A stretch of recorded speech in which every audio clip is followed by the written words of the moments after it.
بسم الله الرحمن الرحيم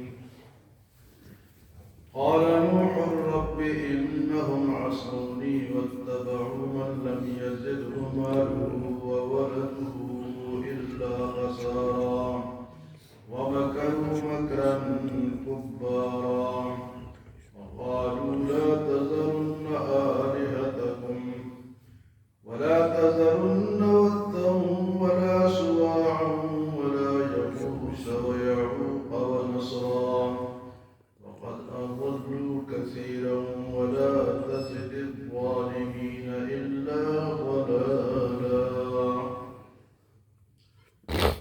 نوح علیہ السلام نے اللہ کے دربار میں دعا کی کہ اے میرے رب. قال نوح الرب، نوح علیہ السلام نے کہا اے میرے رب انہم عصونی، انہوں نے میری نافرمانی کی بات کو نہیں مانا. واتبعوا، اور ان لوگوں کی تابعداری کی من لم یزدہ مالہ وولدہ الا خسارا، کہ ان کے مال نے اور ان کے اولاد نے نہیں زیادہ کیا ان کے لیے مگر نقصان. جن لوگوں کی باتیں یہ مانتے رہے انہوں نے ان کے لیے نقصان میں اضافہ کیا، نقصان ہی کرتے رہے، لیکن بات پیغمبر کی نہیں.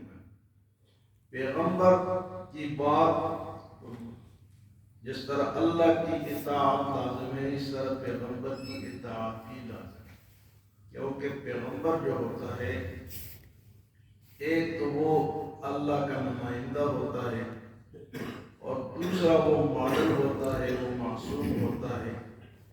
پیغمبر کی اطاعت اس لیے کی جاتی ہے کہ اللہ کا حکم ہوتا ہے، کہ اللہ نے فرمایا کہ میرے اطیعوا اللہ و اطیعوا الرسول، اللہ اور اس کے رسولوں کی تم فرما برداری کرو.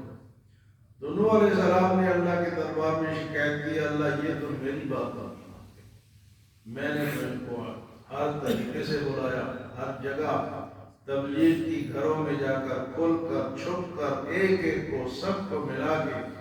پھر کل کے درس میں ہم نے سنا کہ اللہ کی قدرت کی نشانیاں بھی ان کے سامنے بیان کی. ان کو یہ بھی کہا کہ استغفار کرو، اللہ سے معافی مانگو، لیکن کسی حالت میں وہ راہ راست پر نہیں آئے. تو نوح علیہ السلام نے اللہ کے دربار میں یہ شکایت کی، یا اللہ انہم عصونی، انہوں نے میری بات کو تسلیم نہیں کیا. واتبعوا، اور ان لوگوں کی بات مانی جن کی جو ان کو وربلاتے رہے. من لم یزدہ مالہ وولدہ الا خسارا. اب ایک آدمی کوئی بہت بڑا ہے، مالدار ہے، لیکن وہ لوگوں کو غلط راستے پہ ڈالتا ہے تو اس کا مال ان لوگوں کو کیا فائدہ رہتا ہے؟ خاص کر کے جو ہمارے سیاسی لیڈر ہوتے ہیں تو بڑے بڑے سرمایہ دار ہوتے ہیں، لیکن لوگ ان کے پیچھے لگ جاتے ہیں چاہے وہ غلط ہی کیوں. مرضی ہمارا میرا لیڈر ہے، لیڈر چاہے اس کو بسم اللہ بھی نہ آتی. تو اسی طرح ان کے بھی کچھ لیڈر تھے. تو نوح علیہ السلام نے کہا واتبعوا، یہ تو ان کی تابعداری کرتے ہیں، من لم یزدہ مالہ وولدہ الا خسارا، کہ ان کے مال نے اور ان کے اولاد نے نہیں زیادہ کیا ان کے لیے، یہ میری امت کے لیے مگر خسارہ. خسارہ بڑا ہے، خسارے میں زیادہ ان کا خسارہ ہوا. اور فرمایا وَمَكَرُوا مَكْرًا كُبَّارًا، اور بڑے بڑے مکر کرتے ہیں. جی یہ بڑے بڑے سردار ہوتے ہیں، جھوٹ بول کے لوگوں کو اپنے پیچھے لگاتے ہیں. اسی طرح نوح علیہ السلام کے دور میں بھی ایسے لوگ تھے جو مکر کرتے تھے، تدبیریں کرتے تھے نوح علیہ السلام کے خلاف. نوح علیہ السلام کا نام تو عبد الغفار تھا.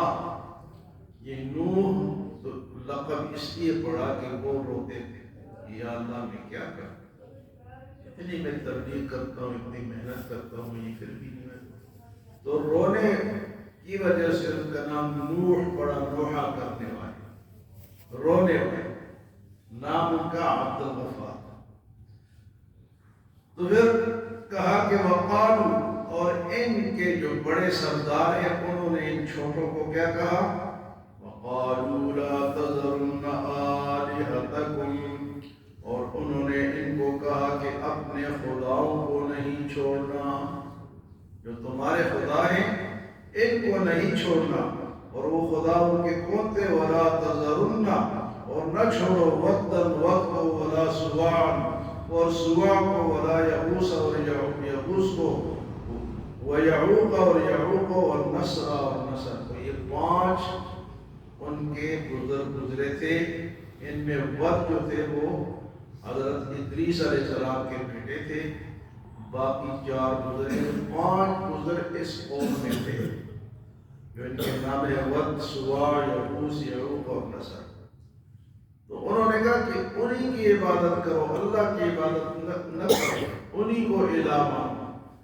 یہ بزرگ تھے، اور جب یہ زندہ تھے تو لوگوں کی ان کے ساتھ عقیدت تھی، جاتے تھے روحانی عجیب فائدہ حاصل کرتے تھے، روحانیت ان کو ملتی۔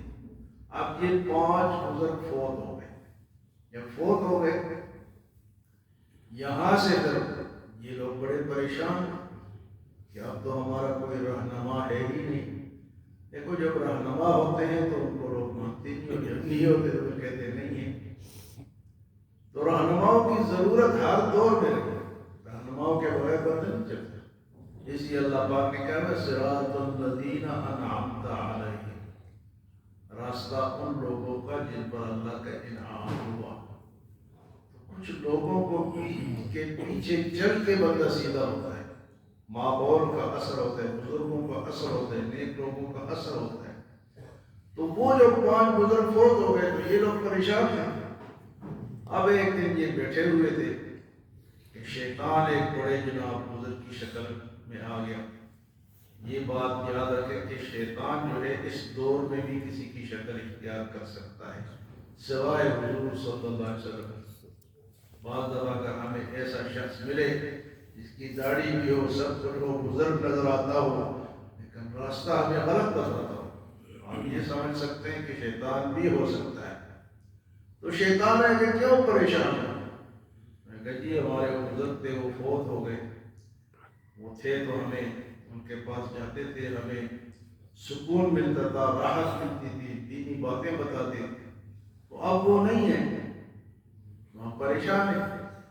شیطان نے کہا کہ اس طرح کرو کہ اگر وہ نہیں ہے تو کم سے کم ان کی تصویریں بنا کے، مجسمے بنا کے رکھو سامنے، تو سامنے رکھو گے تو ان کو دیکھ کے تمہیں کچھ تسلی ہو۔ انہوں نے تصویریں بنا۔ اب جب تصویریں بن گئی یہاں سے شرک کا آغاز ہوا، یہاں سے شرک شروع ہوا۔ اس سے پہلے شرک نہیں۔ یہ جو 5 بزرگ تھے ود، ولا، سواع، یغوث و یعوق اور نصر، ان کے انہوں نے مجسمے بنا دیے۔ جب بنا دیے تو وہ مجسموں کو دیکھ کے خوش ہوتے تھے کہ یہ وہ ہمارے بزرگ تھے جو دنیا۔ آج بھی کچھ لوگ تصویریں لگاتے ہیں اور ان کو دیکھ کے خوش ہوتے ہیں۔ تو وہ نسل تو چلی گئی تصویریں دیکھ کر، لیکن جو دوسری نسل آئی تو شیطان نے ان کو پٹی پڑھائی کہ یہ کی تو پوجا کرتے تھے تمہارے بزرگ، یہ جو تصویریں ہیں انہیں کی وہ پوجا کرتے، انہیں کی عبادت کرتے۔ تو وہاں سے ان کی عبادت شروع ہو گئی، اور اس طرح اللہ کے بجائے غیر اللہ کے سامنے عبادت شروع ہو گئی، شرک شروع ہو گیا۔ تو ان کی عبادت کرتے تھے۔ تو نوح علیہ السلام نے کہا کہ ان لوگوں نے، ان کے سرداروں نے ان کو یہ بات سمجھائی ہے کہ وَلَا تَذَرُنَّ آلِهَتَكُمْ، اپنے ان خدا کو نہیں چھوڑنا۔ الہ تو اللہ ہے، الہ کون ہے جی؟ الہ کے معنی مشکل کشا، حاجت روا، حاضر ناظر، مختار کل، عالم الغیب، جو ساری طاقتوں کا مالک ہے، ان اللہ علی کل شیء قدیر، وہ الہ ہے۔ ہم پڑھتے ہیں نا لا الہ الا اللہ محمد رسول اللہ، الہ کلمے میں بھی ہے، اذان میں بھی آپ پڑھتے ہیں اشہد اللہ الہ، آپ نماز میں بھی پڑھتے ہیں ولا الہ غیر تو یہ الہ کون ہے اس کی ہم عبادت کرتے ہیں، اور الہ کون ہو سکتا ہے، اس کی کیا حیثیت ہو سکتی ہے، اس کے اندر اتنی طاقت ہو کہ جو ہم مانگے وہ دے سکے، وہ کون ہے؟ اس کے پاس اتنی طاقت قدرت ہو۔ اب ایک انسان یا بت یا مجسمہ یا درخت یا قبر یا کوئی بھی شخصیت جو ہے وہ کسی کو کیا فائدہ، وہ خود محتاج ہے، حتیٰ کہ انبیاء علیہ السلام بھی اللہ کے محتاج تھے۔ جو بندہ کھانا کھاتا ہے، کھانا تو ایک ضرورت ہے، اللہ کھانا کھاتا ہے نہیں کھاتا، کیونکہ وہ اللہ ہے۔ جو کھانا کھاتا ہے وہ مجبور ہے، وہ اپنے لیے بھی مجبور ہے۔ جو پیشاب پخانا کرتا ہے وہ مجبور ہے، لیکن اللہ مجبور نہیں ہے، وہ الہ ہے۔ تو الہ ہر جگہ، اگر کوئی سمجھے تو لا الہ الا اللہ محمد الرسول اللہ، اشہد ان لا الہ الا اللہ ولا الہ غیرہ، ہر جگہ الہ ہے۔ الہ کے معنی جو سمجھ گیا نا وہ شرک سے بچ جائے گا۔ جو تیرے لا بدستاری بیا تنہا جغمداری، حضرت بابو رحمۃ اللہ علیہ فرماتے ہیں جو تیرے لا بدستاری بیا تنہا جغمداری، مجو از غیر حق یاری کہ لا معبود الا اللہ۔ جب تیرے پاس لا ہے نا، لا الہ اللہ، یہ تلوار ہے، یہ کس چیز کی تلوار ہے؟ غیر اللہ کو مارتا ہے، ختم کرتا ہے۔ لا تلوار ہے۔ جب کہتے ہیں تیرے ہاتھ میں لا ہے، تو مسلمان ہے، تیرے پاس لا کی طاقت ہے، جو تیرے لا بدستاری بیا تنہا جغمداری، جب تیرے پاس لا کی تلوار ہے، اکیلا چلتا پھرتا رہے، کسی سے ڈر نہیں، مجو از غیر حق یاری، اللہ کے سوا کسی سے یاری نہ لگا، کہ لا معبود الا ہو، کہ اس کے سوا کوئی معبود نہیں ہے۔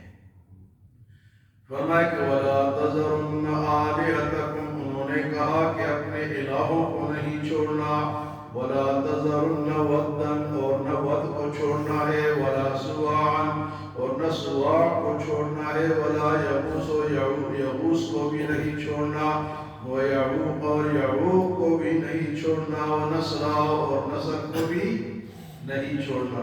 وَقَدْ أَضَلُّوا كَثِيرًا وَلَا تَزِدِ الظَّالِمِينَ إِلَّا ضَلَالًا، اور بے شک ان کو زیادہ گمراہ کیا۔ وَقَدْ أَضَلُّوا كَثِيرًا، انہوں نے بہت ساروں کو گمراہ کیا۔